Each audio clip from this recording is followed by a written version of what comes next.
I'd like to call the Committee of the Whole public meeting for June 4th, 2024 to order. I would like to acknowledge that this meeting is taking place on unceded Algonquin homelands. I would like to acknowledge and thank the Algonquin nations for their stewardship of these lands. I would now like to ask if anyone has an interest to declare to please do so now. Seeing none, I will now call for a mover to approve the agenda. Trustee Nash, does anyone have any changes or additions to the agenda? Seeing none, all those in favor? And that carries. Moving on to the briefing from the Chair of the Board. Trustee Scott, can you please provide your briefing? Thank you, Madam Chair. Last night at the Committee of the Whole budget meeting, the staff recommended budget was put forward for discussion. Community members can view the budget and provide feedback through the Engage OCDSB platform. Questions and comments can be submitted until the 10th of June. The next Committee of the Whole budget meeting will take place next Monday. Also, we have received the results from the 2023 Terry Fox Run that was held last September. OCDSB schools raised more than $218,000 through the Terry Fox School Run. The Terry Fox Foundation has thanked us for the incredible support we've given in support of cancer research. Congratulations to the students, families, and staff for this achievement. And finally, June is National Indigenous History Month, and National Indigenous Peoples Day is June the 21st. This month, students and staff across the district are encouraged to continue learning about and celebrating the diversity and brilliance of First Nations, Inuit, and Métis peoples. This month and National Indigenous Peoples Day gives us an opportunity at the OCDSB to also celebrate and acknowledge the First Nations, Inuit, and Métis people, students, families, and community members who enrich our school environment with their wisdom and knowledge. And that concludes my briefing. All right, thank you, Chair Scott. Are there any questions for Chair Scott at this time? Seeing none, I will move on to the briefing from the Director. Oh, I apologize. Trustee Kaplan-Murth, you have a question for Chair Scott. Oh, sorry. Thank you. Through you, Chair. No, I just wanted to ask, are we acknowledging that it's Pride Month in June? Do we acknowledge that? That was announced previously. Okay. Thank you. All right. Thank you, Trustee Kaplan-Murth. I am seeing no other hands, so we will move on to the briefing from the Director. Great. Thank you. And through you, Madam Chair, I would like to begin by thanking everyone who attended our in-person and virtual sessions to discuss the elementary program review. Nearly 300 people took part in these sessions. In addition, our SATE team has organized sessions for parents, caregivers at Robert E. Wilson, Queen Mary, Pinecrest, and York Street schools. Additional sessions are also planned for Charles Hulse and Carleton Heights. Even though the larger public meetings are completed, you can continue to share your feedback on Engage OCDSB as previously mentioned until Friday, June 28th. So far, we have over 1,800 responses using that platform. Also, the OCDSB offers summer language classes and camps for students from kindergarten to grade 8. These programs give students an opportunity to enrich their language skills and deepen their intercultural understanding. Participants will speak, listen, write, and read in international languages while gaining a greater appreciation for diversity. Classes run from July 2 to July 26. Registration is open until June 14th. More information can be found on the district website. And lastly, Friday, June 7th is a PA day for all elementary schools. There will be no classes for elementary students, and early on centers will also be closed. The purpose of this PA day is for educators to work on assessment and evaluation of student progress for term 2. Thank you, and that's the end of my briefing. All right, thank you. Are there any questions this evening for the Associate Director? Seeing none, there are no delegations this evening, so we'll be moving on to the report from statutory and other committees. I will now call for a mover to receive the report of the Indigenous Education Council from April 18th, 2024. Trustee Scott, are there any errors or omissions in this report? Seeing none, I will now call the vote to receive the report. All those in favor? And that carries. Moving on, I will now call for a mover to receive the report from the Audit Committee on May 15th, 2024. Trustee Lyra, Are there any errors or omissions? Seeing none, I will now call the vote to receive the report. All those in favor? And that carries. Moving on to item 9, matters for discussion. I will now call upon the Associate Director to introduce report 24-087, the draft 2024-2028 Indigenous Equity and Human Rights Roadmap.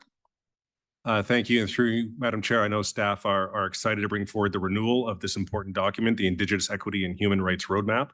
So I will turn things over to Superintendent Farish to introduce the team and the report. Thank you very much. Through you, Chair. We certainly are very excited to be here tonight. And we're just waiting for a few colleagues to join us. I believe we are also welcoming a colleague online, System Principal Kahoko of Indigenous Education. And I'm welcoming my colleague, Principal Courtney O'Halloran. And 2 other colleagues will be joining when they arrive. System Principal Juliette Robinson, who works in the Equity Department, and Equity Advisor Jacqueline Moritz, who's also working in the Equity Department.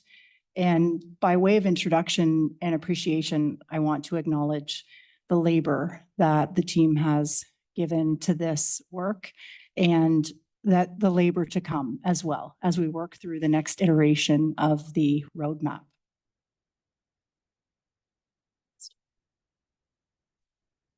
So what we hope that trustees will see in this roadmap this evening and the LOT and the report is that you will see the strategic plan commitments represented through the compass directions that we have set. And these are intended to inform operational plans for all of our departments with the goal of systemic transformation. This transformation has accountabilities for all of us. And this transformation is in response to where we are starting from, where the previous map has led us to. This roadmap maps out system transformation using a phased and pronged approach that represents multi-year, agile and responsive actions where context matters. You will see and hear from us about the essential integration, intersections, and collaborations that are required for this map to be followed. The vehicles for this multi-year journey are in fact our own system practices. Jacqueline will take the wheel and guide us through the presentation for this evening. And you will hear about the markers we have set to use as guides along the way. Some of those markers will represent tangible results, both lag and real time, or as we like to say, street data that can be measured by existing familiar tools such as survey data about sense of belonging and engagement rates, and as well as reports on suspension and achievement rates. In order for these to be transformational, they must represent the new roads and the new vehicles we are using, our own practices as a system. We expect some of the markers will measure impacts through new ways of collecting, assessing, and analyzing the data that we have, and what we will be creating some of those assessments with students, staff, and community inputs. Some of the compass markers may change over the course of the map as we learn more about how to achieve the compass directions and our system moves with cultural humility and in a responsive, relevant, reflective, and restorative way. Welcome. Thank you. Good evening. Etienne Wegner states that because learning transforms who we are and what we can do, it is an experience of identity. Dr. Goldie Muhammad adds, identity is who you say you are, who others say you are, and who you desire to be. She goes on to say that children are trying to make sense of all three areas, and the curriculum and the pedagogy should be an opportunity for students to know themselves.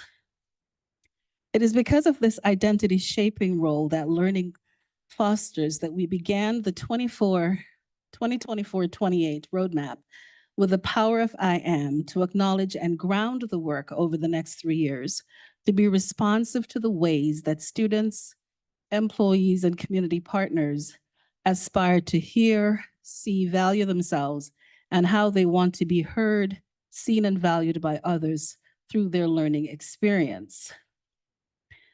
The 2024-28 roadmap is a living document, as Mary Jane spoke about, because of the volatile, uncertain, complex, and ambiguous times that we're living in, which we cannot predict.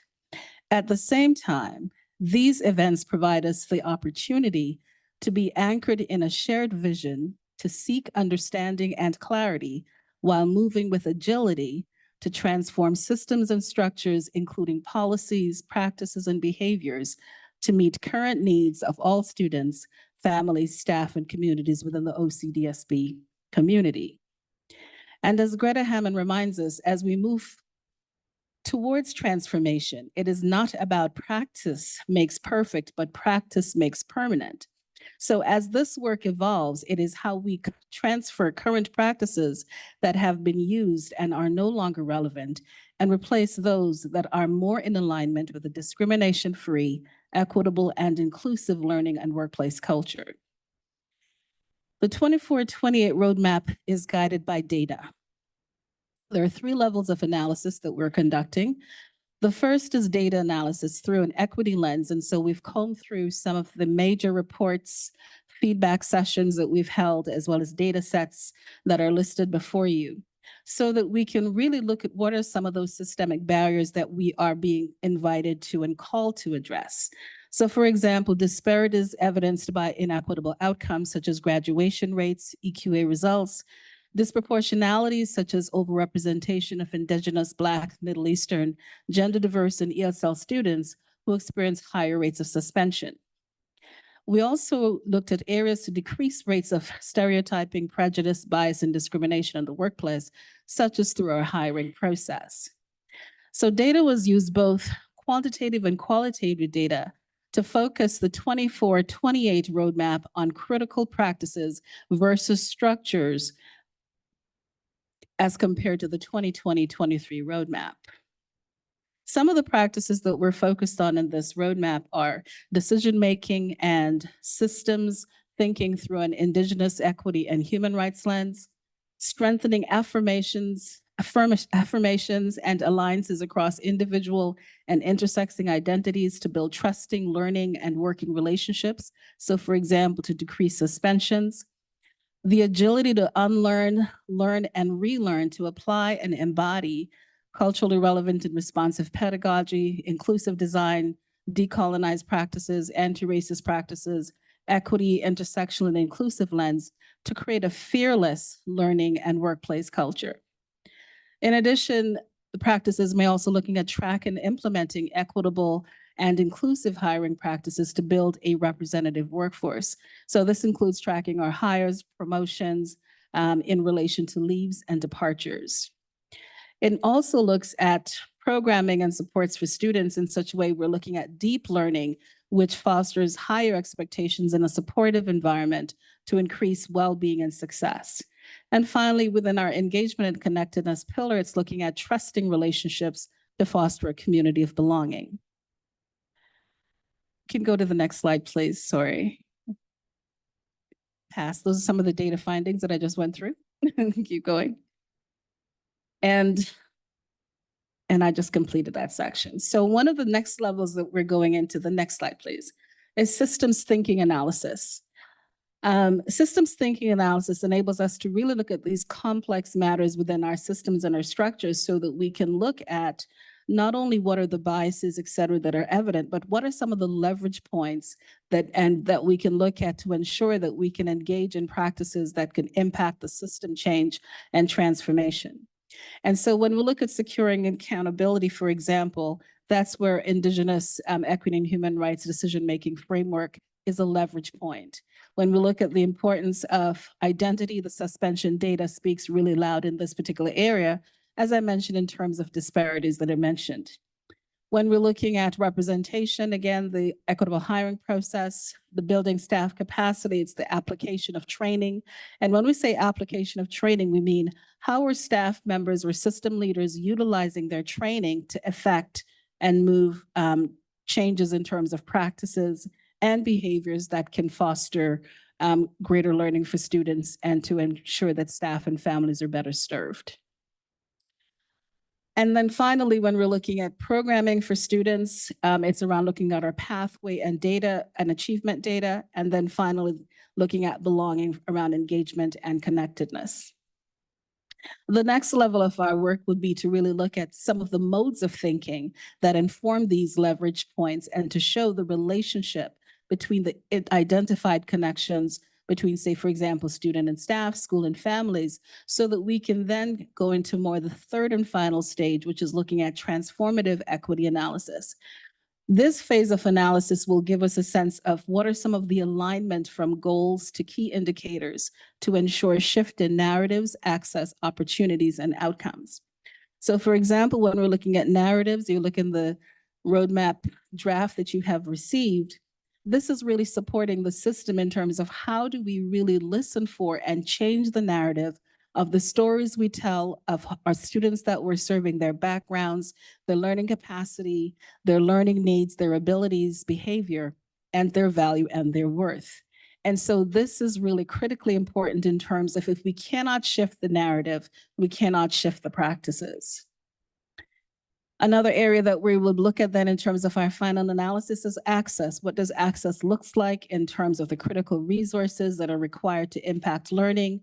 So this includes the qualification of teachers, the placement of teachers and system leaders, the funding that's available, the high quality curricula and instructional materials that are used that value Indigenous and Black knowledge systems, pedagogy and ways of being, on par with Eurocentric knowledge systems, pedagogy, and et cetera.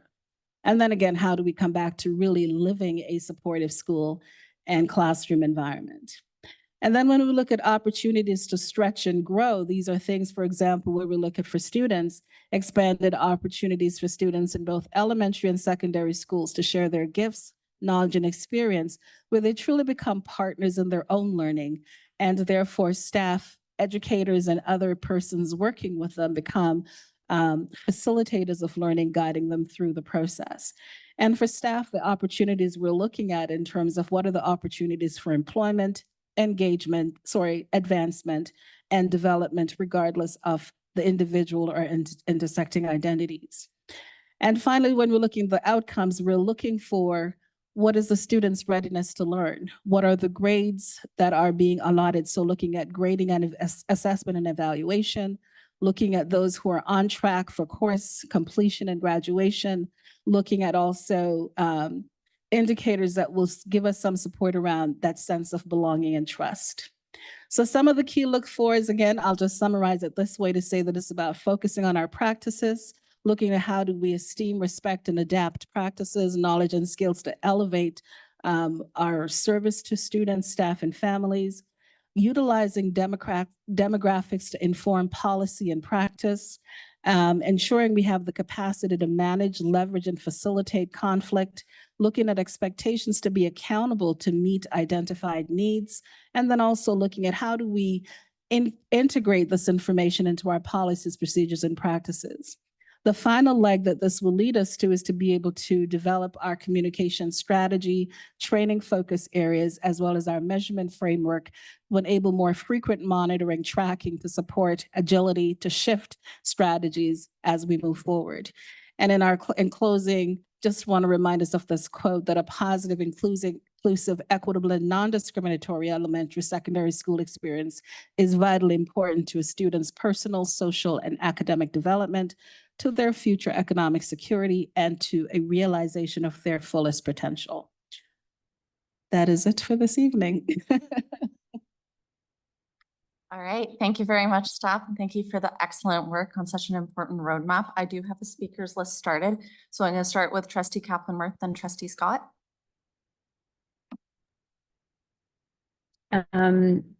Thank you, through you, Chair. Thank you for this report. It's so important that we're continuing with the roadmap and addressing inequalities that we've identified over the years and continue to identify. I have a question about this is actually a topic that we've discussed before, but the roadmap really seems to be focusing on applying anti-racist and equitable practices only to some groups and not to all groups. Its focus on access to opportunity and outcomes, graduation rates, and suspensions is important, absolutely. As we've talked about before on the update on student learning, on the school climate survey, valuing voices, and so on. But as we've said before, Jewish voices were excluded from all of those. There was no data collected in any of that. And when we're thinking about well-being and discrimination-free environments and fostering belonging, my question is, where in this roadmap does it even mention the word anti-Semitism? Where in this roadmap does it address dealing with the minority group that is perhaps the smallest minority, but faces a very significant amount of discrimination in our district? So that's my first question. And I would like to hear, I look even on page 9 of the report under the compass direction, looking at markers to enhance access and opportunities and outcomes. There are suggestions which are important. But there are no suggestions to engage with the Jewish community in Ottawa, which has now delegated multiple times and has spoken very publicly about the discrimination that isn't going to be collected in data around graduation rates or suspensions, but it's going to be about sense of belonging and discrimination. So that's my first question, and I'll have a second question after that. So I want to reiterate that this is a draft that you have. So if you see our multiple research that we did prior to getting to this point, particularly around the area of within the framework that will be developed, that's one of those questions that as I spoke a moment ago in terms of one of the critical practices that we do need to be able to employ is how do we deal with, or how do we build a capacity to be able to address conflicting situations? And one of the critical areas that this will be demonstrated is through our training priorities. And so we have certainly embarked on several anti-Semitism training and building relationships with members of the Jewish community. And so that will be strengthened in this particular reiteration of the roadmap. And Mary Jane, if you have anything else to add, please. Thanks for the question, Trustee Kaplan-Murphy. And I do recognize that we may not see the word anti-Semitism, but we do, as an equity department, do consider that any group that is minoritized is part of the work that we're doing in terms of commitments made in the roadmap. So you'll see some references throughout the roadmap to, as you said, not just achievement data, but sense of belonging and well-being. And that is a commitment we're making to all minoritized groups or groups that we minoritize. And I believe there is a reference actually to specific to Jewish students in one of the sections. So I'll look for that, but take your feedback as well. Thank you. Thank you. Thank you both. I'm not even necessarily talking about any sort of geopolitical issues. I'm talking about the straight up anti-Semitism that students have experienced for several years in our schools. And I think that those delegates who have spoken would want to see the word anti-Semitism in a commitment to a roadmap moving forward. And I think echoing what has already been said, we're beyond learning about what Jew hate is. So we're asking for there to be some formal acknowledgement of that in this roadmap. My second question is, in terms of the recommendations about standardizing French immersion programs to reduce inequalities, which is de facto streaming. And so I just wanted to make sure that that just to draw attention to that's an important thing that you've added there, and I just wanted to thank you. All right, thank you, Trustee Kaplan-Murth. You can go back on second time speakers list if there was anything additional. Going down my speakers list, I have Trustee Scott, then Trustee Blackburn, then Seema Lama. Thank you, and thank you very much for bringing us the draft for discussion at this point in time. I do have a concern that is not dissimilar to Trustee Kaplan-Murth's concern, that there are a number of important words that are missing here. There is plenty about belonging, but there is nothing about well-being or sense of safety. And those are really important words for a number of groups, including some of our students who are Jewish and those who are experiencing Islamophobia and those who are in some forms of special education needs. And so none of those things are explicitly referenced in this draft.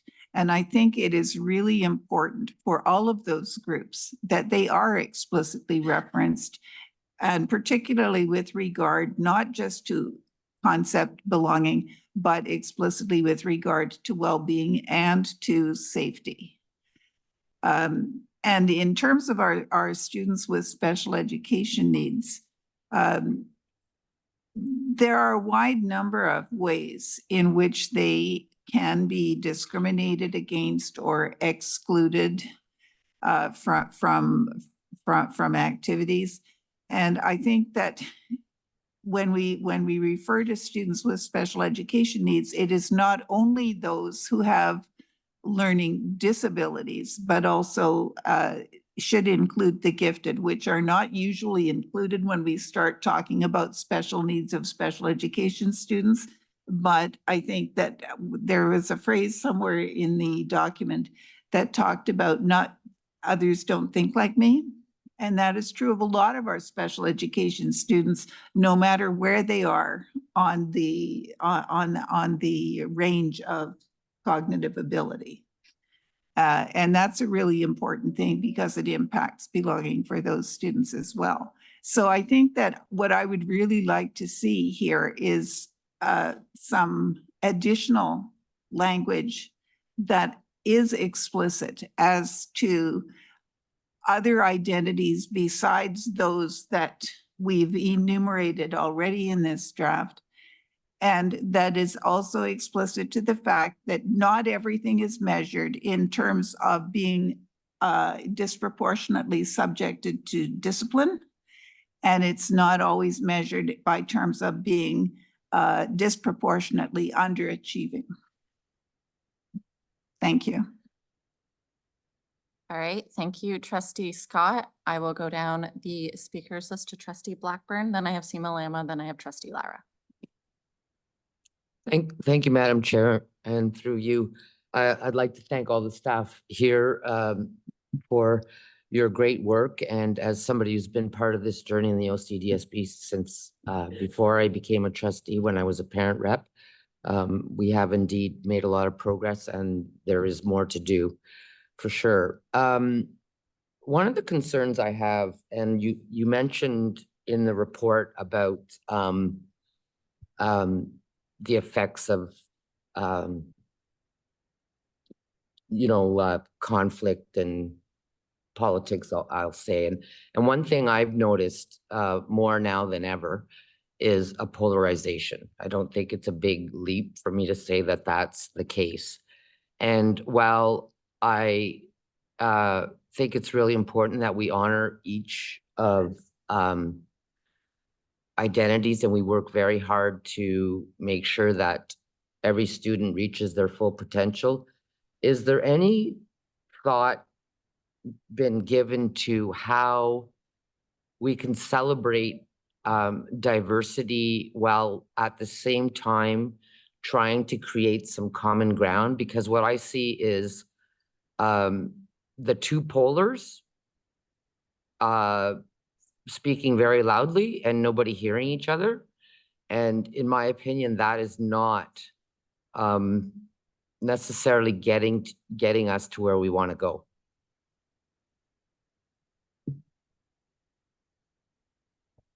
Thanks through you, Chair. Really appreciate the focus on celebrating diversity as a strength and really looking for ways to find it within this mapping where that work exists. And we will be more explicit about that when we get into probably more of the school-based plans, the operational pieces that come through the work that we do at school sites. And as Jacqueline mentioned, the capacity building that we have been doing and will continue to do with school leaders and multiple departments. So as an example, the anti-hate toolkit, we have worked with 4 departments so far, I believe, and that work that we will scale that work to ensure that it's continues to reach more employee groups and to create that shift of practice that's required. And within that approach is a unifying approach to look to see the strength that we all bring and the values or the interests that we share and the dignity that we want for each other.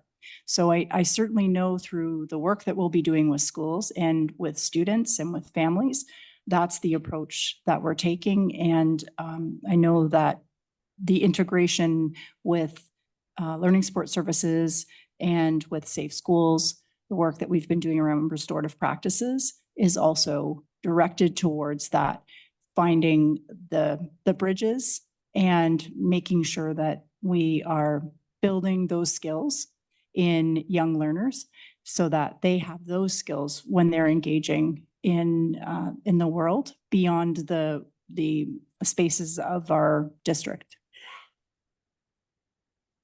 Thank you for that, Superintendent. And not too long ago, Trustee Jennekins and I engaged in some professional development, and one of the talks we attended was by Dr. Tim Shriver, and he talks about the Dignity Index. And I would encourage anybody who hasn't heard of this concept to look into it. You don't have to take a lot of time, but I think it's very helpful. And I did share it with fellow trustees and some staff. And I think it has a lot to offer us on how we choose to interact with each other. Again, in the effort to get where it is we all want to go. And I just have a quick question about the information I've read on Appendix A. And the reason why I'm asking through you, Madam Chair, to staff is because last term when I was the student trustee mentor, some of you may remember student trustee Amateur Rahim. And one of the concerns she brought to me, which we worked on together with the director at the time, was her position that we needed guidance counselors. I can go back on the list. All right, thank you, Trustee Blackburn. Seema Lama, then I have Trustee Lara, then Trustee Bell. Oh, hi. I just wanted to ask a question specifically because it reminded me from previous speakers that there was a motion sort of passed around having an Arab or a Palestinian resource person, and I'm not seeing that reflected in here, nor am I seeing the use of the word anti-Arab racism, which is distinct from Islamophobia. They may intersect with some groups from both communities, but I'm not specifically seeing that. And I remember that that motion that passed a few meetings ago.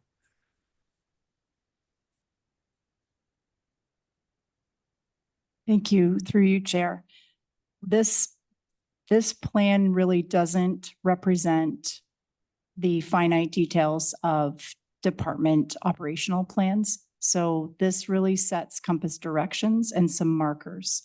And the language that we've used is intended to ensure that we are guided in the direction that we need to be guided so that we can achieve the transformations. So that's a great example of a resource support that will be implemented, certainly adherence to the motion. And irrespective of the motion, we would be working to provide that support, that differentiated support, and the approaches that we're using with all of our students in our schools. So the equity team itself has the ability to partner and also to have intersecting identities amongst the team members and also the partnerships that we bring in. And we're building capacity so that every school has that and operates. That's the culture of every school. And I believe Jacqueline spoke to that as well, that the culture carriers are really the people that are working with our students, impacting the experiences, the access, the experiences, and the outcomes. So I think you won't see individual strategies or certainly not a reference to staffing assignments, but you will see that we are going to be looking at data sets and examining doing an analysis of the data throughout the lifespan of the plan to measure for transformation. So we're looking at the narratives that are creating the data that we're getting, and then the narratives that go into assessing and analyzing the data, and really paying attention to looking for shifts in our practice. Okay. Thank you. If I for may that. just add, one of the things that will be accompanying the roadmap will be a list of definitions and terms. And so some of those areas that you mentioned will be included in that.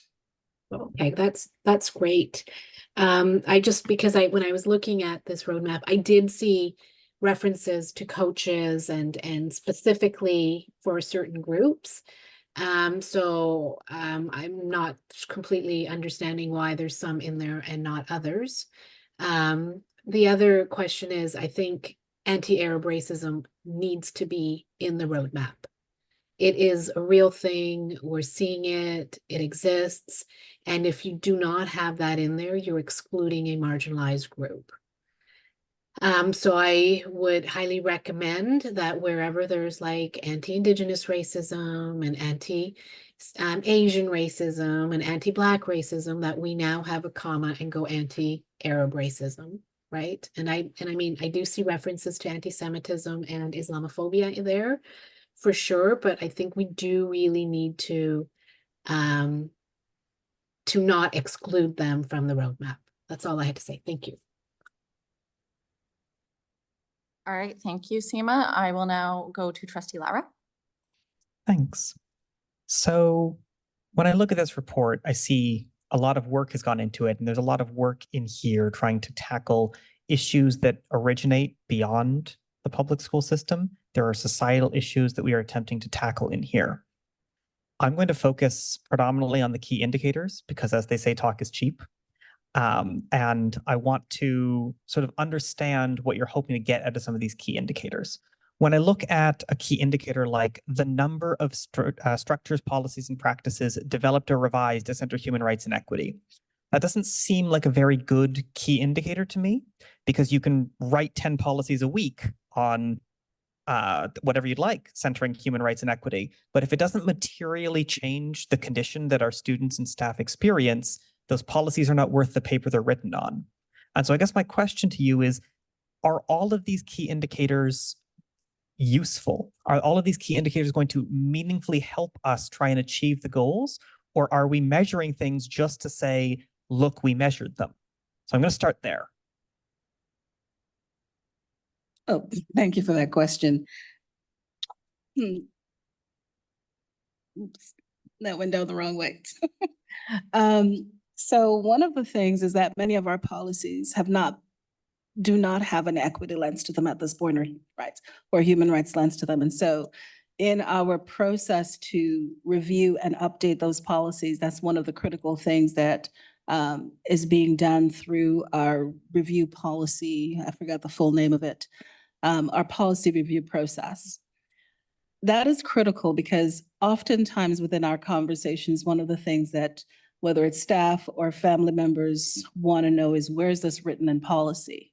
And so to be able to have updated language in those policies is quite important. I want to take your attention to, so that's one aspect of it. But when you go to the last two indicators, for example, which we've added, to really look at the system leaders and educators who are engaged in developing the framework, not only those who are developing the framework, but those who are also utilizing it, and then we are tracking to see what shifts have occurred for them. That becomes another layer of the work. So one of the things, the first two indicators in this particular section under securing accountability were the two indicators that were within the previous roadmap, and we've kept that so we can do some comparative analysis. And then the second element, those two additional elements, and we'll go through this by the end to strengthen some of these indicators, is to then ensure that we can get to some of those critical areas. And so for example, when we have, for example, leveraging points that we have around capacity building, we really want to see the application of those training spaces or use of these tools so that we can see how that's impacting practice change. So that's the level that we're going towards. I guess what I'm saying is when the indicator is send all of our staff to training, but it doesn't materially change the conditions or the things that our students experience, are we measuring the right thing? Because if we sent all of our staff to a training and at the end of the training we said, great, we have sent 100% of our staff to training, look at how great we have done. But the experience that our students are having at school or that our staff are having hasn't changed. If we're still seeing the same struggles, the same disparities, the same number of students suspended or not graduating, then it didn't matter that we sent all of our staff to training. And so when we talk about key indicators, are we measuring the right thing? Because I want to make sure that we're not creating a situation where we can say, look, we succeeded according to our plan because we hit on an increased number of staff went to training or an increased number of policies were written, but the things that are important didn't actually change. And so I guess my question is, do we want to pick key indicators for the accountability section that are more accountability focused about making sure that we can prove that things are getting better? Through you, Chair. I understand the question, and it's something that we talk a lot about, and it might come down to just the words that we're using. So when we look at the compass directions, we really look to that to say, this is the direction. And in fact, we could even use the word destination for where we want to be. Not only where we want to be, but how are we going to get there? What do we want to be doing? What's the practice change? So the key indicators are ways to keep track of how things are going in a way, because if we don't actually have the policy change, then when we are looking to policy to have a foundational direction or to, as Jacqueline was saying, to guide decision-making, then if that doesn't exist in policy already, then we are weaker because of that in our work. So none of these key indicators would stand alone as the one measure to know if we've achieved the compass direction. But I think in terms of the measurements, you're right. It's not about how many people have been trained. It's what's the impact of that training. So those are in terms of looking at student experiences and outcomes. That's the analysis of the street data that we do with the different lag data sets and also some of the at the desk and in the moment data sets. And that I appreciate the differentiation between a sense of belonging and also sense of safety and sense of well-being. And so those are all measures that we do in different ways. And in terms of connecting with students and families and their experiences in schools, that's where the capacity building of the school leaders will be taking place. And we have the equity team to support that. The culture carriers really are living and existing in our schools. And as superintendents of education, that's our role to supervise that as well. So yeah. So I just want to add one other thing. This particular measure is also going to be aligned with or in relationship to a shift in how we train. And so, for example, as I mentioned at the end of my overall presentation, one of the critical things that will come out of the final analysis of this is what are those critical areas for training? And it's going to be targeted to specific accountabilities.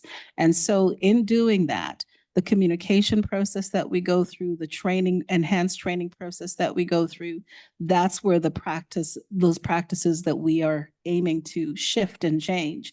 And so we're doing the training in alignment with the accountabilities. And so that's significant. And that's where we want to see a shift in practice and see a community of practice being developed so that it actually moves the space.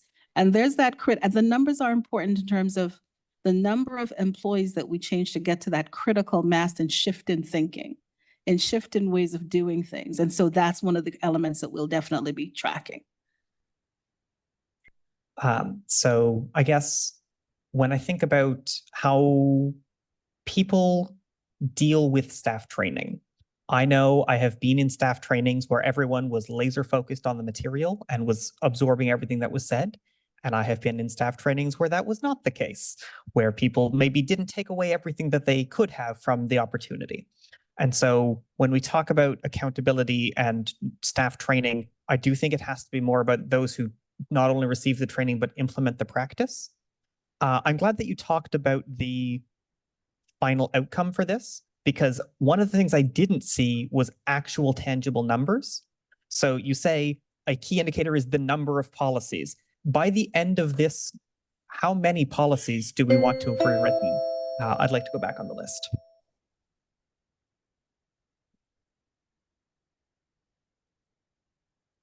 Would staff like to respond to that in any capacity?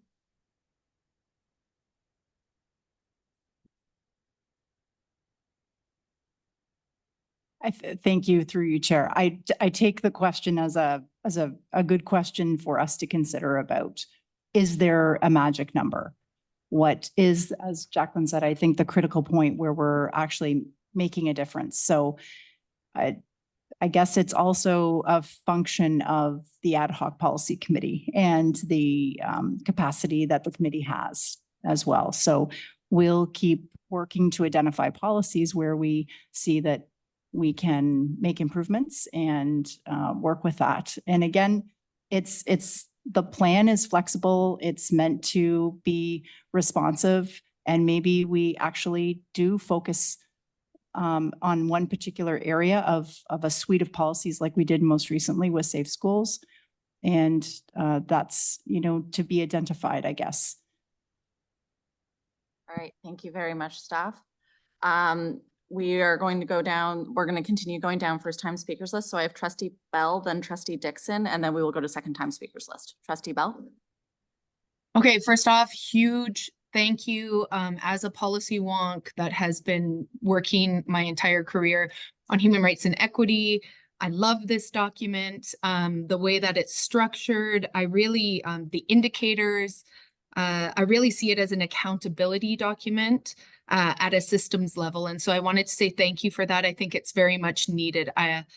However, and I would like to know if I was an educator, how would I be able to see myself in this document? How would I be able to know what my responsibilities are? And then I'm wondering within that regard, could there be something like a checklist for them? Start with that. Thank you for your comments.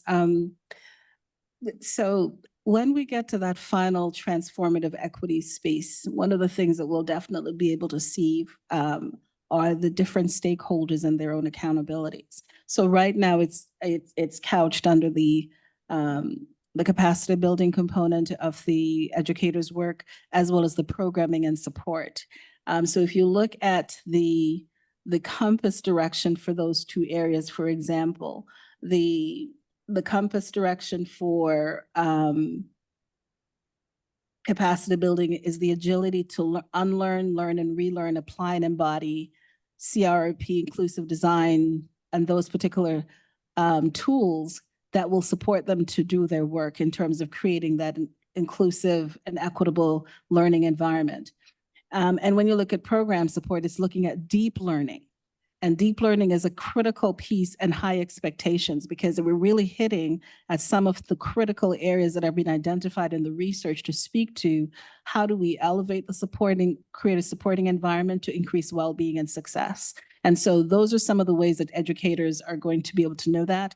And then as we go through the process in terms of sharing and communicating with the full district in terms of not only what the roadmap is about, but their own areas of accountability, we will emphasize those specific elements so that it can be, they can see exactly themselves in that. So thank you for your feedback, and we'll certainly ensure that we strengthen that as we complete this process. Great. So thank you, Jacqueline, for that response. I guess my next question, which is very similar, is if I was a 12-year-old child in the system, I would love to understand this document at that age. And so how are we going to engage students in the roadmap? When we had the focus sessions with students, we made a commitment that we're going to come back to them repeatedly over the course of the time to let them know what we're doing and how we've listened to them. And so definitely, that's part of our communication process, and we want to definitely get the message that this is about them. And again, we were intentional in starting the roadmap with the aspirations that were shared. Most of those are the words of the students and staff and community partners in terms of how they want to be able to answer the question, I am. And I will tell you, one of the most amazing spaces was hearing students speak about the representation that they wanted to see for them, they wanted to see to learn from each other, the way they would like to experience their curriculum, their classroom spaces. We heard them. And so we have reams of notes that we will go back to them in terms of how have we selected these particular practices so that we can support educators in being able to serve them in that particular way. So I hear you in terms of how we communicate this. And so we'll keep that in as we move through the final stages. Great. I understand that we have Jody Kokoko on the line. So my question is maybe more dedicated towards her. It's with this roadmap, what would have the greatest impact for Indigenous students? And I know you're probably going to say it all comes together, but I'd be very interested to know, looking at all of the actions that we've outlined, what would have the greatest impact for Indigenous students?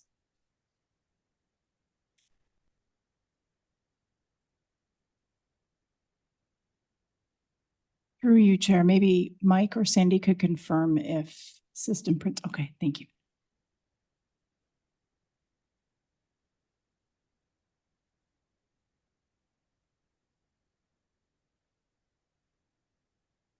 So Trustee Hi there. Bell, oh, never mind. Can you hear me? Yes, We can hear you. Okay, I apologize. Thank you for the question. I think specifically with the Indigenous perspective, I know that we've tried to capture that in many ways, thinking about all groups together. But I think some of the ways that we are really hopeful in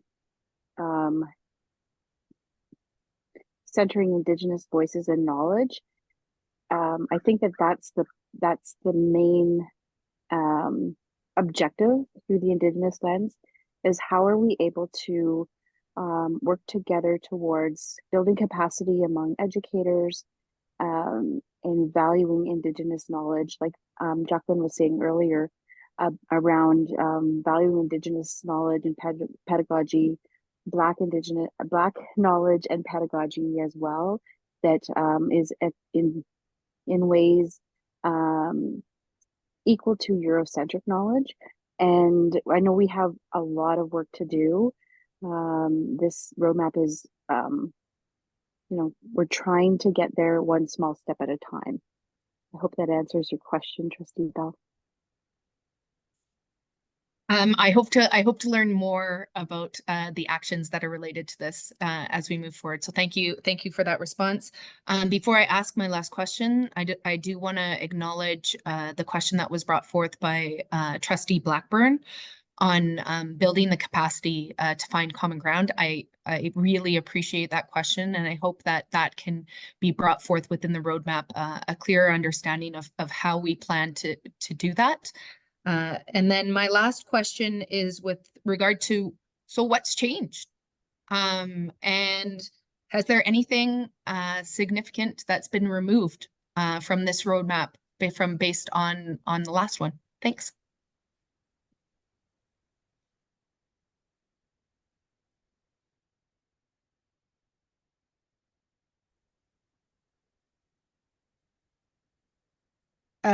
So what has changed to the, so let me start with what has stayed. And there are only two critical things that have stayed in this particular roadmap. It's the 6 focus areas, the goals, and the critical key indicators that were there from the last time. Most of the, I would say 90% of the priorities have shifted because we're now focused on practice versus infrastructure. There's still some infrastructure elements, but it's primarily the practices that we're going for. The structure has also changed in this roadmap, where not only have we started with the goal and then going to the narrative context. And here's why the narrative context is important. There's a beautiful quote that I heard that says, our words are the cover of our beliefs. And that is a critical part of this work in terms of how do we shift beliefs that we have about our students, the families that we serve, and the staff that's in the buildings. And so one of the things when we reached out to gather information around what has shifted in terms of narratives, access, opportunities, and outcomes, we found that many of our staff members were not sure how to respond. And so this roadmap is also a way of supporting system leaders and educators and parents and families to understand what are some of those shifts in language based on the data that we've collected, both in terms of the stories as well as the quantitative data that we now have as evidence to support our work. The other thing that has changed is we've given this notion of a compass, and I want to come back to just a question that Trustee Lara was asking earlier in terms of giving these numbers. And one of the things that we're dancing with is, rather than giving concrete numbers, we're giving the direction of using the compass direction to guide the work so that we have more flexibility and movement towards that. Because one of the things we're very mindful of, there is resistance to equity at this point in so many ways, but we still want to see some movement and momentum. And so by shifting the practices and grounding it in the accountability, and to be able to serve the aspirations that students and families and staff have, we hope to see that there's some movement in that area. We'll keep listening to see how we can be concrete, but we will definitely ensure that we're keep listening. And then finally, the other thing that has changed is that the key indicators, as I said, the roadmap markers, as we call them, are not necessarily all about infrastructure elements. It's really about practices. So we will continue to hone those areas as we move through the final stages of analysis to be able to really highlight, really be more intentional with those practices so that can be seen more with greater clarity. I really appreciate the responses to what I think are hard questions, and I hope that it's okay that I sent you those questions in advance. And oh, I welcome them. Okay, Thank great. you. Good. And so what I am committed to doing is now that I've heard your responses, to take another read and then maybe refine those questions as I send them back to you. So thanks again so much for your work on this. It's very much appreciated. All right, thank you, Trustee Bell, Trustee Dixon, and then we will go to second-time speakers. Through you, Chair. Thank you, Jackie, for the hard work that you've done. I really appreciate this. My question is, how does the roadmap address and measure the progress, especially around achievement outcomes among diverse student groups, in a way that avoids us waiting until the end of its term in 2028, sorry. That's a great question. Thank you so much for asking. And one of the things that we started by saying was that this roadmap, one of the major differences is that this is a living document. And so as things evolve and change, we want to be able to listen for and to be able to mark those changes as they occur. Specifically with respect to measurement, that's one of the other areas we want to strengthen, where we don't want to wait until the end of 2028 to say, well, let's look to see what has changed. As I mentioned, one of the key things that we will be developing is a measurement framework, and that framework will include how do we track progress of some of those critical areas on an annual basis, or we don't know what the final analysis will be, final determination will be. But we want to really look at what can we track and what can we have, some interventions that we can make to make some changes as we are becoming present to them. So for example, if there's something that has drawn our attention that we recognize this needs to be addressed now, how do we really provide some support to make sure that we can address that in a timely manner so that we can see some shifts in movement with that, as opposed to it building so that it goes further along the way without us being addressing it, or checking to see if the interventions that we've used have been effective or useful. So we hope to very much be intentional to increase the moments that we can track and monitor some of those situations that may come up as we move forward. Thank you for that. That's all the questions I had for today. Thank you. Greatly appreciate it. And again, thank you for your hard work. And this roadmap is really, it's nice. All right, thank you, Trustee Dixon. We're going to a second time speakers list. So I have Trustee Blackburn, then Trustee Kaplan-Murphy, then Trustee Lyra. Trustee Blackburn. Thank you, Madam Chair, and through you to staff. And you'll have to apologize. I'll have to apologize, Superintendent. I don't typically like to ask operational questions, but I feel I must out of respect to former student trustee Amateur Harim, who I worked with on something. So I notice in the appendix, and the reason why I ask is at the time, Amateur Rahim approached me about the fact that she felt, she appreciated the fact that there were Black graduation coaches. What she felt was lacking for many Black students. There were many Black students, in her view, didn't need graduation coaches, but they wanted and needed guidance counselors who could better relate to them and have high expectations of them. So at the time we met with the former director of education, and it was my understanding that that was put in place, but I don't see it on the list. And I notice that there's a guidance counselor for 2S LGBTQ plus students, which I was very happy to meet that person at the Rainbow Forum last week. So are you able to provide me any insight onto where that issue went?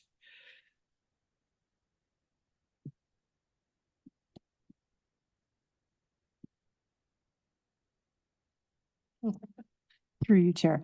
Thank you for the question. Trustee Blackburn, I think I'll have to do a bit of research.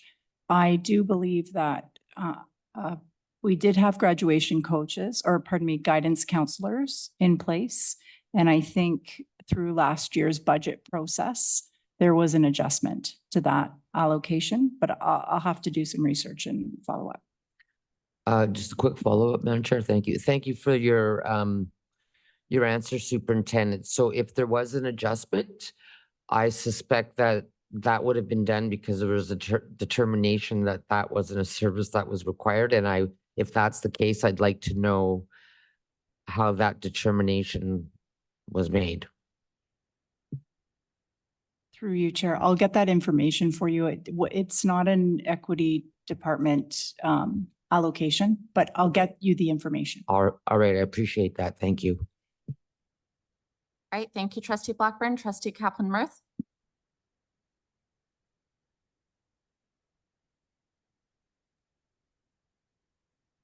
Thank you. Through you, Chair. So I just wanted to circle back. Trustee Lyra said aptly that talk is cheap. And I want to ask, I guess it's some of the same questions that have already been asked in terms of accountability, but what is going to be different when, you know, when 2028 rolls around, that's past our time on the board. Who is going to hold the board responsible or accountable in terms of the lack of addressing anti-Semitism? That's really my question. I did search the document, and there is one reference to anti-Semitism on page 9.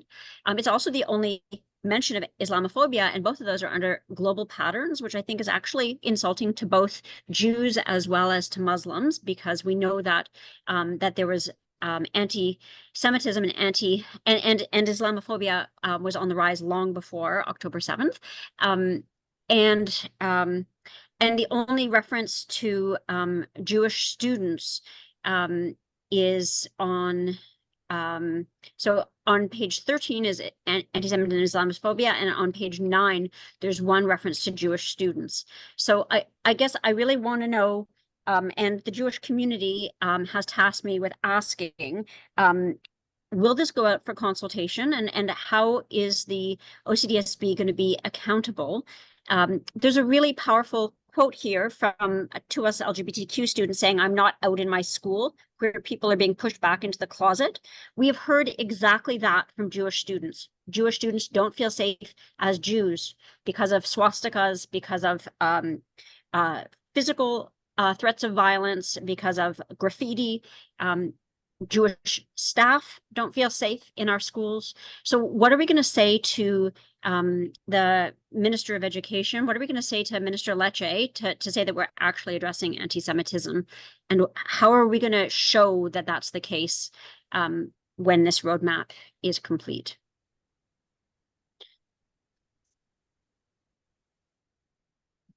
Through you, Chair. I can start if there are others that want to add in. I think in terms of incidents that are happening at school, so if there's school-based incidents of anti-Semitism, we're using progressive discipline and restorative practices. And we're also implementing most recently the anti-hate toolkit. And the approach that we use with that toolkit is educative as well as corrective. So there's a lot of learning that we focus on, and we have been building capacity with system leaders and school leadership around anti-Semitism, if we're speaking about that in an isolated way. And the anti-hate toolkit has different modules. So we look to bring those modules forward in different contexts, in the different structures that we do have in place for building capacity. So it's how will we be accountable for that? The same mechanisms that we're accountable for the forms of discrimination that are reported and the ways that we're responding to them. I think we've heard that feedback this evening that we need to show explicitly our commitment to specific identity groups. And that's not currently satisfactory in terms of us being really explicit about the groups. So we take that feedback forward. And we'll build that into how we can communicate this. Again, this is a living document, so it's not something that we're going out to consult on further. It's more that we're working to actually put some of the compass directions into practice so that we can be measuring in real time and being accountable to how our compass directions and the markers that we hope are going to get us change in our practice are working. So thank you for that. I guess Trustee Kaplan, just before you continue, the Associate Director was going to add to that as well before I hand it back to you. Can I clarify before he adds to it? Because I think that it's really important to note that I raised this issue a year ago which was long before October 7th. I asked why the old roadmap didn't have anti-Semitism listed at all and why none of our data collection included anti-Semitism. And we're talking about straight up Jew hate, and it wasn't there. And so another year has gone by, and now the response that this is polarized or that there are multiple sides to this. There are not multiple sides to Jew hate. There's just Jew hate, the same as there aren't multiple sides to Islamophobia or to transphobia or to anti-Black racism. It's just not okay. So I'm looking for a commitment beyond what was committed last year but hasn't now happened. And now I'm afraid that it's going to be muddied.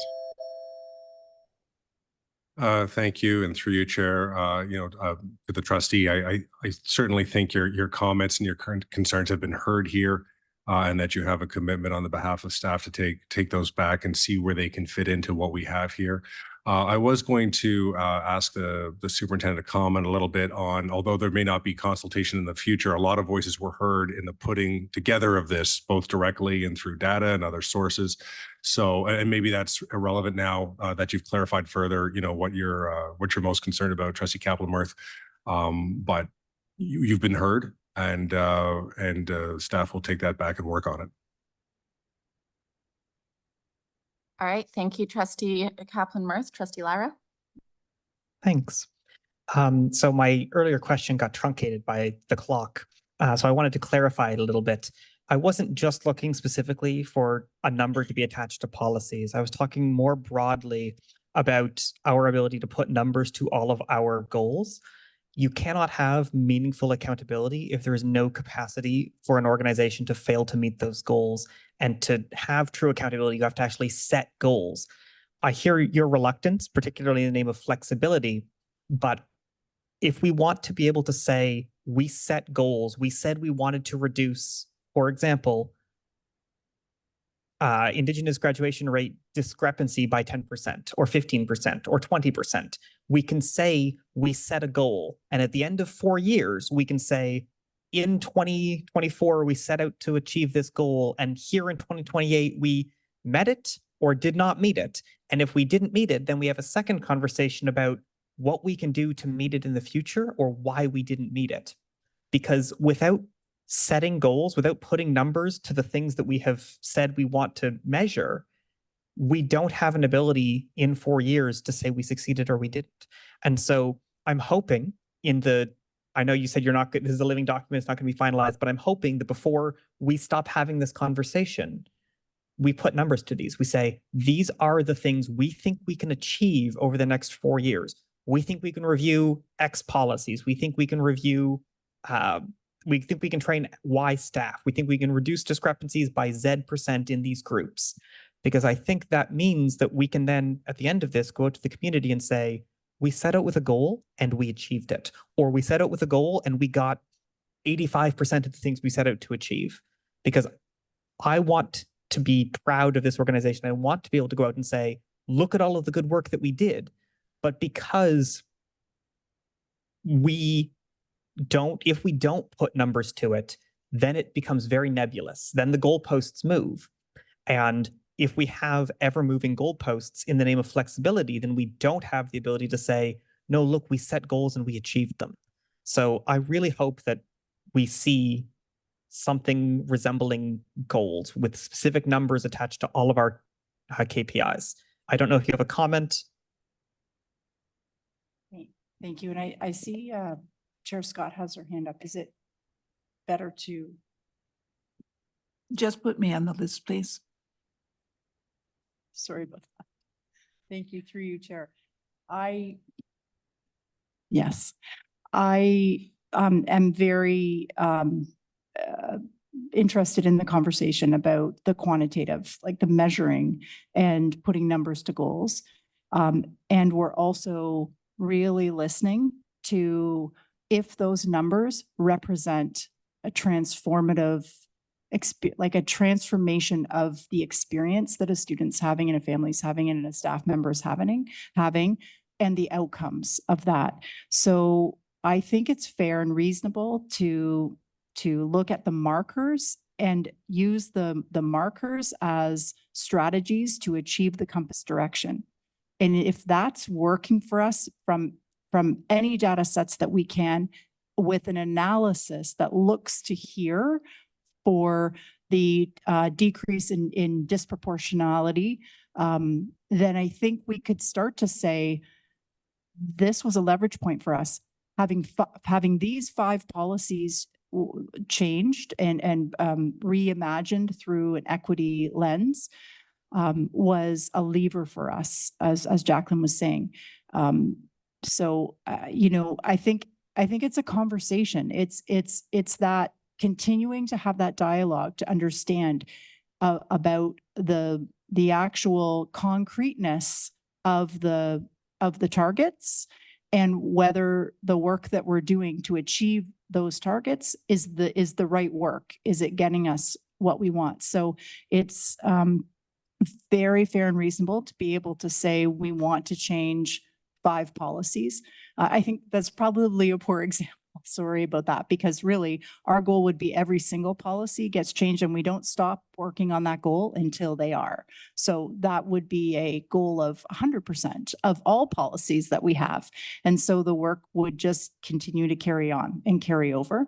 But it is certainly, there are some other data points that probably make sense for us to try to be more concrete in that, and then measure whether or not that lever got us the change that we wanted, and then be adaptable or agile enough to look to say that's not getting us the compass direction. Those markers weren't the highest yield markers, and it's contextual. And that's why throughout the life of the plan, the 4 years, we're going to be paying attention to VOLCA. So when dealing with a community that has historic distrust of institutions, it's really important to build accountability. And one of the ways that, in both my experience and my experience in working with marginalized communities, has shown is that being able to provide data that they can corroborate and say, actually, yes, we recognize that this is true, is a very good way to build trust with communities that has historical distrust in institutions like a public school board. And so I'm going to go back on the list because I'm not done talking about this yet. All right, thank you, Trustee Lyra. I am going to go to a first-time speaker, and then I'll continue down my second-time speakers list. So Lily Miller, please go ahead. Hi, thank you for that. I would like to lift up what Trustee Lyra was saying. You know, I think I said this last month, but you know, year after year after year coming back and seeing negligible difference in the graduation, the very poor graduation rates for Indigenous students is disheartening. And being presented with markers that show, you know, an arrow up to symbolize improvement, when it's really, you know, in the big picture, it's not an improvement. I think that's where we're talking about, you know, lack of faith in what's really going to be done. So I wonder if we could set hard goals, and be willing to fail, be willing to strive for very high goals. And if you come under, then at least you're taking bold action, and you will see results. I wonder if that could be an option. Thank you.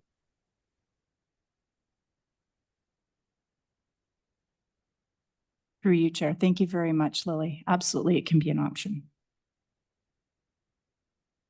All right, thank you very much, Lily. Continuing on my second-time speakers list, I have Trustee Dixon, then Trustee Scott. Through you, Chair. I've heard a couple great questions so far. And can you identify an initiative from the previous roadmap that was successfully implemented and that we can learn from for this roadmap.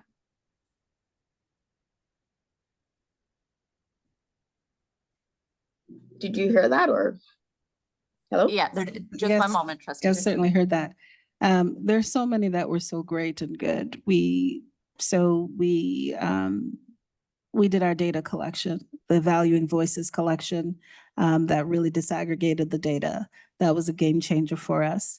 The establishment of SATE and the incredible work that they're doing in our schools and working with families, and the critical responsive training that's being done through that particular division with the schools that they're located in has just been phenomenal, moving that barometer both for educators and the students and the families. The work that was done, excuse me, the establishment of the equity advisor, human rights and equity advisor office, and the incredible work that Carolyn Tanner and her team are doing, as we saw evidence with the report that was generated in terms of really highlighting some of the systemic elements and strengthening that work. And that report in particular significantly goes to the systemic elements that's impacting students and staff. Going through my Rolodex in my head. Yeah, great, thank you.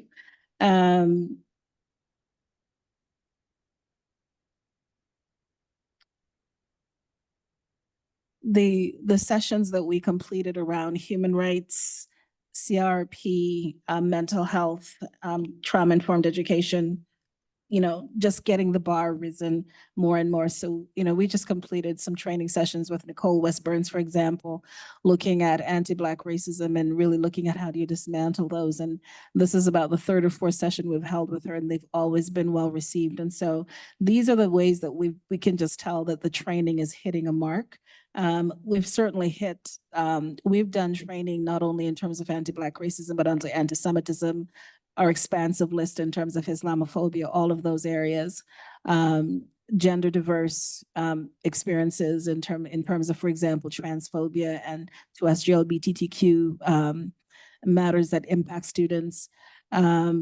We have raised the bar in terms of looking at some of the training we did also with some of our partners, for example, working in partnership with Learning Support Services, our mental health lead, to do workshops on racism and mental health, looking at intersectionality, those elements. So, the list goes on in terms of critical projects that were impactful. I take, for example, again, the Hawthorne project that was done, the Humans of Hawthorne project that was completed, where they actually engage their whole staff and student body in terms of I Am poems, and that preamble piece in our roadmap is a nod to their incredible work and how that was a unifying factor when you talk about the full diversity of spaces of individuals in our space. It's how do you capture those stories and really to have them shared, and they've shared it with communities, with staff, with other schools to share the power that particular work has done. Anything else that I'm forgetting? I know there are lots that I'm forgetting, but we saw some incredible work that was done just to set the foundation for our work. Thank you. And that's all my questions. Appreciate it. All right, thank you, trustee Dixon. Trustee Scott? Thank you, Madam Chair. I agree in some ways with trustee Lyra that it would be really great to have numerical targets for a lot of things. But unfortunately, the kinds of things for which we can have numerical measures are very often not necessarily the things that will tell us a lot about how successful we've been. On the one hand, if all we really care about is that all of our students do well with maths and reading, We can rely to a significant extent on the EQAO data to give us annual snapshots of that. The trouble is the test isn't the same every year. There's no guarantee that the test design won't have some different wrinkles in it from year to year. And we're testing a different cohort every year in any event. So we have some guidance from those numbers, but they certainly aren't absolutes. Similarly with a number of the other things that we can measure in terms of whether or not students graduate, you can look at the percentage of students who graduate in X number of years from high school. And that could be a reasonable measure. On the other hand, when you look at those numbers, we have no means of controlling for how many of the students actually were with us for the whole time and exposed to the practices that we have been gradually changing over this. So when you really start setting numerical expectations, my sense is that on the one hand, it could be something that is useful, but on the other hand, it's something that can be and frequently is significantly misinterpreted by the public.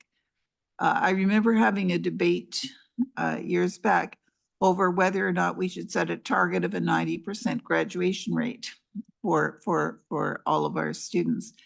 And we ran around with that for quite a while.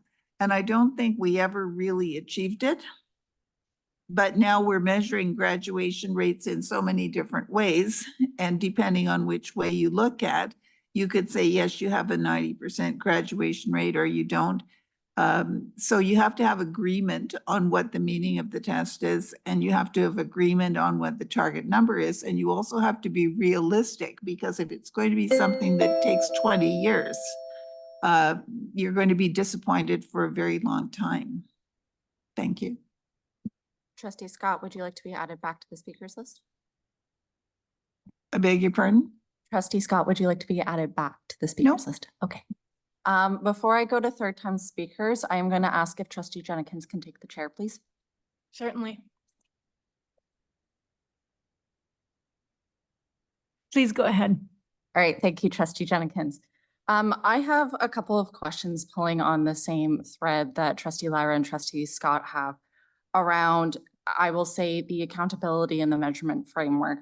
So one thing that I am hearing is I think there is a good middle ground here for what we could see as some good measurements, because at the end of the day, the way that we're going to be able to advocate for more funding to really help all of the issues that we are not only seeing in our schools, but really do make a difference in our students' lives is through measurement. And that is how we can advocate for more funding so that we can help you wonderful folks with your work. So my question becomes, if we are thinking about a measurement framework, when can we expect to see this, or have you put some thought into what might be on it?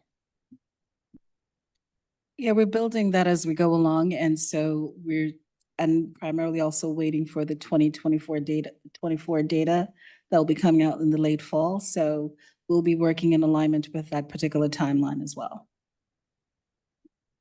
Any other questions? So on the measurement framework, do you have you put any thought into what you might be measuring that's more quantified? Like, have you thought about putting anything like using Trustee Scott's example, a 90% graduation rate, even though that might not be what is actually on the framework? We've been dancing with some of those numbers. We haven't landed on anything as yet, because exactly some of those particular criteria has come up in terms of, for example, one of the things in terms of how do we get access to comparable data? Right now, we don't have comparable data in some areas. And so we're listening for what are the ways can we really track shifts or movements or momentum in terms of that is taking place. And again, we come back to the practices and seeing how we can really anchor that work in there. We looked at, for example, say we want to cut, suspension rates by X amount.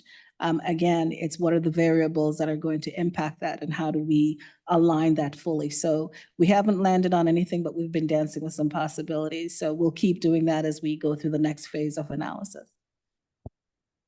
Through you, Chair, I'll just add also, just just also to appreciate that departments will also have their operational plans. So we, as a district, we have a board improvement plan for student achievement and well-being.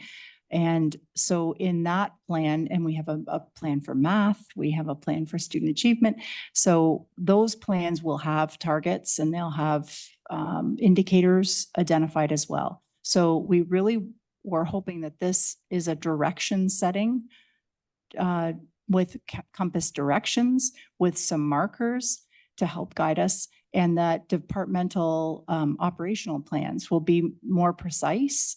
And in fact, some of those plans are public plans, such as the board improvement plan and the student achievement plan as well. So you'll see some of that in those plans.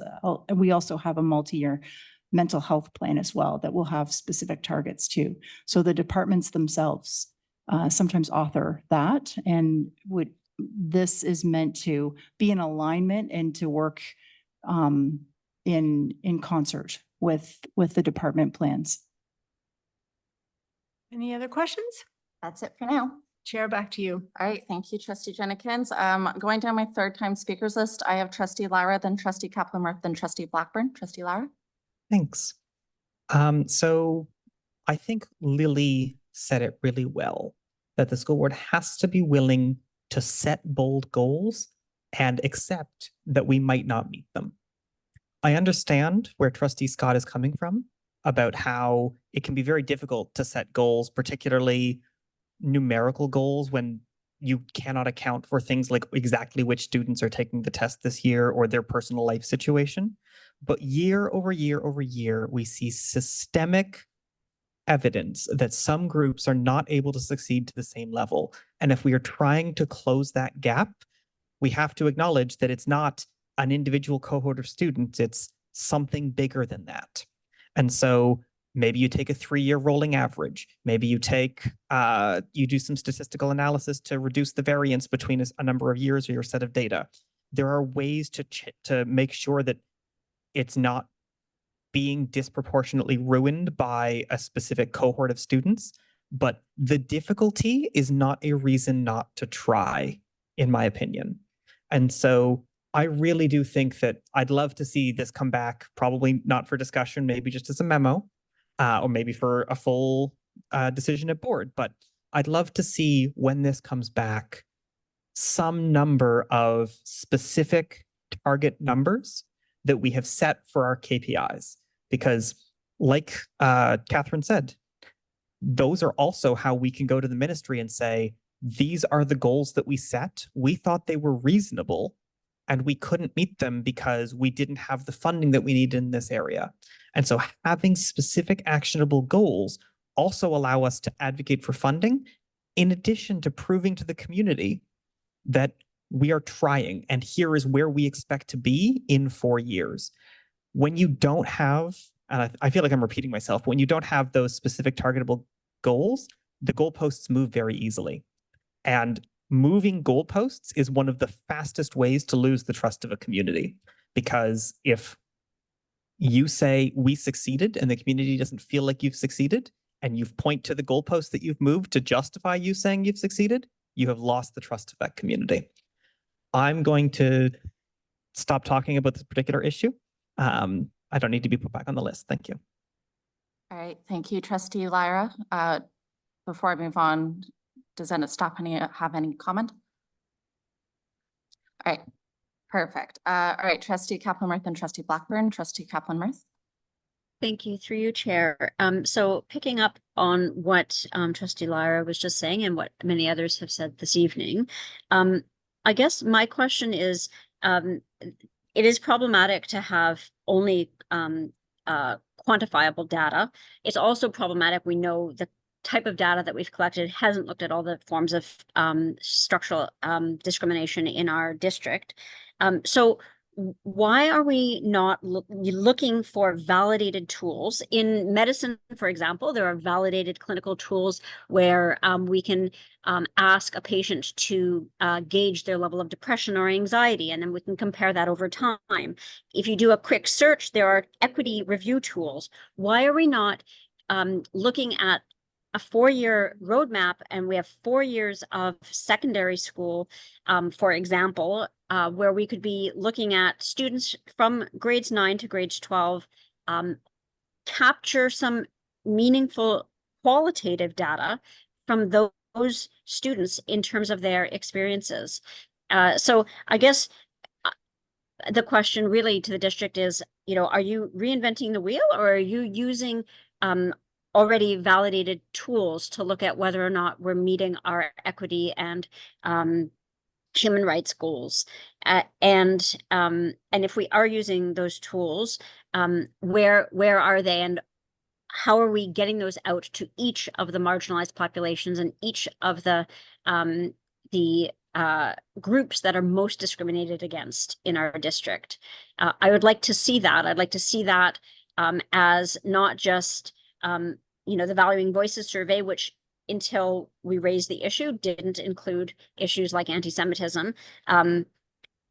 Why isn't ACE as a committee making sure that each marginalized group is gathering this data from students and from educators? Like, where could we be getting better quality, comparative, qualitative data? That's my question. Through you, Chair. I think definitely the climate survey that you referenced this year was combined with our Valuing Voices survey. So that data set is a data set that we do use to measure trends and look to respond. Schools use that at their sites to dig deeper into understanding the meaning behind that data, and also to set goals for their own individual work that they're doing, for instance, specifically connected to anti-bullying. So bullying prevention work, and also in general, what does sense of belonging mean in that school? What does sense of safety mean in that school? What does sense of inclusion mean in well-being? So there are ways that one measure, which is the climate survey, that does start to tell us, it starts to help us ask the right questions of the students that are in the building and learn more about that. So that's definitely a tool that is institutionalized and continues to be used to collect that type of quantitative or qualitative data.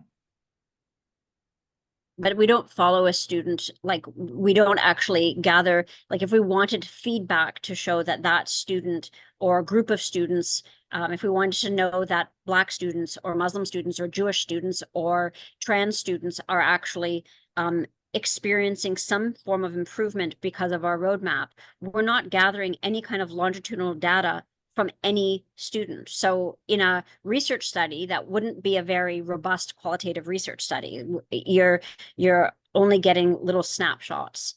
Why isn't there some effort to have some sort of longitudinal data from a cohort of students over 4 years? Sorry, through you, Madam Chair, I certainly thank the trustee for the suggestion. I'm not sure if the team has really contemplated undertaking that kind of a research study over time, as you said, longitudinal. But it's an interesting suggestion. I think one that'll warrant some discussion. We do take a look at it on the aggregate through the cycle that was discussed, through which we do get feedback from whole student populations, which we are able to break out and see if there are some changing trends. But in terms of pardon me, following specific students over time, that's, at least in my experience, kind of a new idea and one that we can discuss.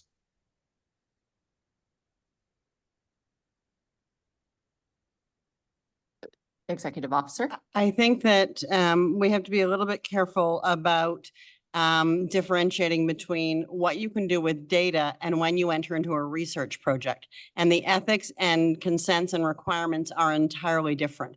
And so it's a great question, and there's some opportunity to look at some pieces, but there is some complexity in terms of what the consents would look like, what the authorities are, and what the restrictions are on the use of the data, and what could actually be comparable. So a great opportunity for more thinking, but just some cautions on setting that up as a research project where it's clear that that's the intent, as opposed to thinking that there's just the capacity to do that because we're an organization that has some data collected.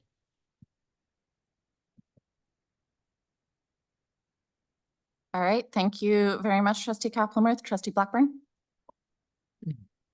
Thank you, Madam Chair, and through you, I have just two quick questions. How much thought has been given to the students we don't hear from?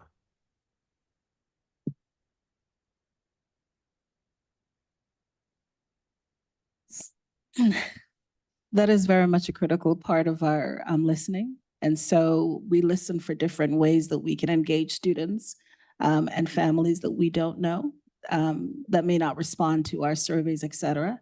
And that's why we're really emphasizing, particularly under the engagement and connection, that we really listen for how to build relationships. And also in our communication strategy, how do we share what we've heard from folks and what we've done with what we've heard? And that's a critical part of our strategy moving forward. Thank you very much for that. And one other quick question. As far as equity goes, and I get that everybody does an enormous amount of work and it's hard work and it's but is the notion of equity going to expand to where we take a closer look at the impact of socioeconomic status? It is very much a critical part of our work. And so when we look at intersectionality, for example, you will see in some of the data findings that we are utilizing, it says, for example, for students in certain communities and lower socioeconomic dynamics, that they're impacted in terms of being underserved, for example. So it is very much included in our work. Sorry, Madam Chair, just a quick follow-up. So could it be that some of those students aren't students who are mentioned in the other? Very much so, very much so, yes. That's all, Trustee Blackburn? Yes, Madam Chair, thank All you. right. Thank you, Trustee Blackburn. And before staff go, I am going to hand it over to the Associate Director. Thanks. I just want to say on behalf of the director, myself, and all the staff, really appreciate the hard work and leadership that we've seen here. This is an exciting document. The feedback from the conversation tonight is certainly helpful, and I'm sure we'll see it reflected in future iterations. But also thanks to Mary Jane and Jacqueline for the presentation and for handling all those questions so deftly and appropriately over the last hour and a half. Thank you. All right, and thank you very much, staff. As you can tell, we're all very passionate about this roadmap, and it is always so important when it comes in front of the trustees for comment and for discussion. So thank you for your time tonight.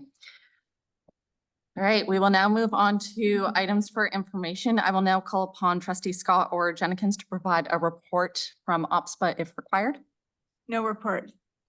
All right, thank you. And then I will move on to an update from OSTA, and I'm looking to Trustee Lee if required.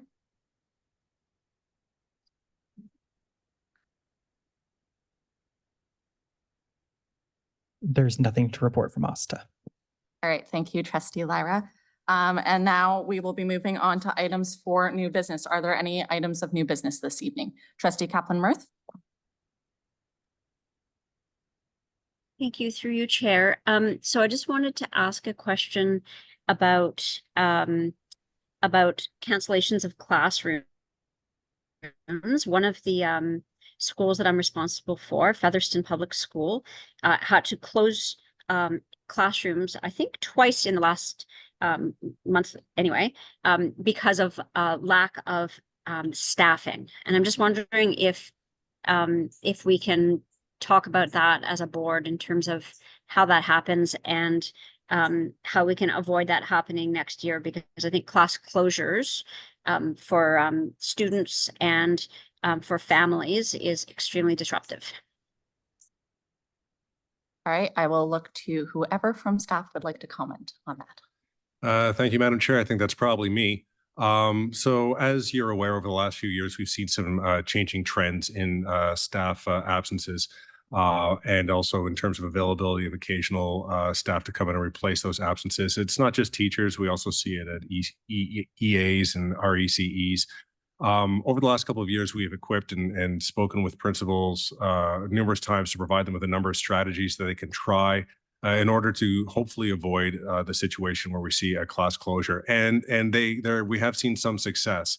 The incidents of class closure are declining. They seem to be over what we've seen in past years. But of course, I agree, any class closure really is ideally unacceptable, and we work very hard to try to ensure that that doesn't happen. And I know that often the principals in consultation with the superintendent, because they need to speak with the superintendent before that decision can be made.